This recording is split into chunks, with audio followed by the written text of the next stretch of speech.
Mr. Trump, the next question will come from Colonel Retired Chaplain Ron Cruz. Ron is a highly decorated Army chaplain. He's been deployed several times into combat areas in several different locations. He has personally witnessed the attacks on religious freedoms in the military. After 28 years of service, he now heads the Chaplains Alliance for Military Religious Liberty. He works closely with the House and the Senate Armed Services Committees to protect these religious liberties. Chaplain Cruz.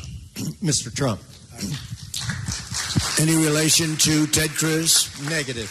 And Tom Cruise? Negative, sir. Okay, now you can take the question. Mr. Trump, Army chaplain, who is also a Ranger, Joe Lawhorn, had a potentially career-ending reprimand for the crime of using Scripture while mentoring a suicide prevention class. Navy chaplain Wes Motter, who is present today, was detached for cause and threatened with separation for using biblical answers to questions during pastoral counseling sessions with sailors in his command. Air Force Senior Master Sergeant Phil Monk was relieved of duty when his lesbian commander tried and failed to force him to vocally voice his open support for her personal views on marriage. Decorated veteran and retired Air Force Sergeant Oscar Rodriguez was forcefully removed from a friend's retirement ceremony because he intended to use the word God in that retirement ceremony. Marine Lance Corporal Monica Sterling was convicted at a court-martial for failing to remove Scripture from her personal workspace. Today, commanders are prohibited from having Bibles on their desk or using Scriptures while they're counseling troops. The Obama administration has deliberately set out to take the Christian religion out of the military. Mr. Trump, how will you and your administration combat these attacks on military religious freedom of expression? Well, thank you. It's a great question. And have we ever had a time like this? Seriously, has there ever been a thing like what's going on? The other day, just to add to your list, I was watching one of the news programs, and they had I think, high school football coach. You know, they're going into battle. Oh, is he here? Oh, stand up. Coach. Yeah. Wow. They really Coach went after Kennedy. you for saying a prayer before that is just, I didn't know you'd be here. Wow. The world is changing, isn't it? So you're not allowed to pray before a football game.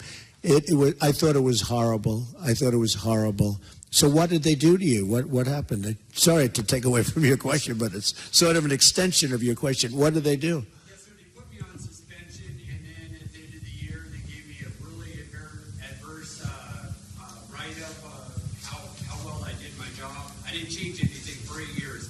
Always prayed after every game, and they just really slammed me on it, said what a horrible person I was, and ended up just not renewing my contract, so ultimately fired me, sir. I think that is absolutely outrageous. I think it's outrageous. I think it's very, very sad and outrageous. Okay? Religious liberty. Hey, it's about religious liberty. And there has to be a melding of both. We're living in a time where you have to have a melding of both. But it's very unfair what they're doing to religion in this country. And, you know, one of the things that I'm doing, and we have the Johnson Amendment. You know what that is? That Lyndon Johnson in the 1950s passed an amendment because supposedly he was having a hard time with a church in Houston, with a pastor. And he passed an amendment saying basically if you're a pastor, if you're a religious person, you cannot get up and talk politics. You can't really, here's a prime example of it. You know how strongly I feel about it. And I had 50 pastors, ministers, I had priests, I had a couple of rabbis in a big conference room in one of my buildings, and we're talking, and I could see they really liked me, but I could also see they couldn't endorse me. And I said, just out of curiosity, why? Well, we can't do it because we lose our tax-exempt status. I said, why is that? In other words, you're taking away your freedom of speech. And they started telling me about the Johnson Amendment, which really was the first time. And I started studying it, and we had a meeting a month later. And I said, we're going to get rid of the Johnson Amendment because they're stopping you and our great people from talking. And Tony and all the people, I mean, these are the people we have to hear from, and we want to hear from them. And you don't mind opposing views, but they're stopping you from speaking. And actually, your opposing views are able to speak because they don't have to worry about tax-exempt status and things. So I think it's very unfair. And one of the things I will do very early in my administration is to get rid of the Johnson Amendment so that our great pastors and ministers and rabbis and everybody and priests and everybody can go and tell and can participate in the process. I actually looked at 50 people in the room. They're strong people, powerful people by personality. And I said, they're really holding your voice back. So you're these powerful people. Some were incredible speakers, just a natural gift for speaking. And I pointed down, way down on the street on Fifth Avenue. I said, so those people walking along the street have more power than you do. And I think that's very unfair. You should be able to speak. And I think that will go a long way to addressing the problem that you had. But you have lost a lot of it's amazing. The church and religion has lost tremendous power and positive power. This isn't negative power. This is positive power by the fact that they are essentially prohibited from speaking because of the tremendous problem they have. So one of the things I'm going to do, and I have tremendous support with the evangelicals and with the Christians and with everybody, is we're going to get rid of the Johnson Amendment. That is very, very unfair. Okay?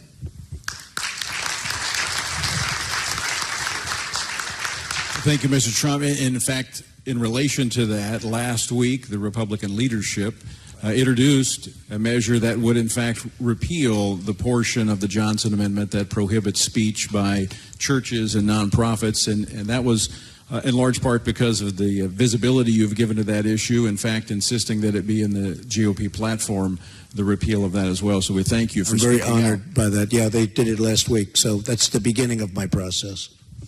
Let me speak to another That's issue. on the assumption I win. If I don't win, you just waste it, because that's never happening, folks. So you've wasted a lot of time and energy and money. Well, yesterday, speaking of the Johnson Amendment, yesterday was the Pulpit Freedom Sunday, and there were thousands of pastors across the nation, myself included, that preached messages about this election and the importance of this election, and the IRS can be on standby. My sermon is on the way to the IRS now so that they can evaluate it, and we'll see what happens at that point. But it's time that churches and Christians have the freedom to speak in this country about what is affecting this country. Why is your sermon on the way? Did they ask you for it? No, I want them to hear it. It would see. be good for them to Okay, hear good. the gospel, first off, and then Good. my political statement, secondly. Okay, good. But that is a terrible situation, isn't it, where they can say, we don't like the way you're speaking about Christianity, about God. We don't like what you just said, and we're going to take away your tax-exempt status, which you know how important it is. It's very, very, it's a very sad thing.